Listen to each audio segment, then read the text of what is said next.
Kubor nakaslem jong unongsan Hima. Deputy Commissioner ke East Khasi Hills SC Saduhu habaya keren mat kelat patai Kubor halor ke Bteng ke Jingshah Kawang Petrol bom ki Jakarta rekam jong ke sorkar hagini kisngi ulaong baki bor district kin sapen Pynkhlaiñ ki bor Pahara ha ke por menmit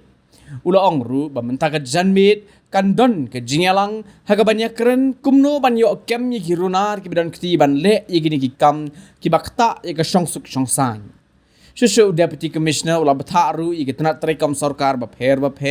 bakimdai banbu iki kali jongki haki jaka sorkar bat ong bana kaliang ki bor penyai distrik ru kin Pynkhlaiñ iki bor Pahara hagini ki sngi ki banwan bat kermen ba ansala ban te lakam ya ki bakum kini ki Jingshah. In fact, this also was discussed in last night only with SP. So we are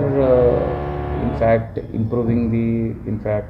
the entire security arrangement during night time, and SP has prepared a contingent plan on this. So by today evening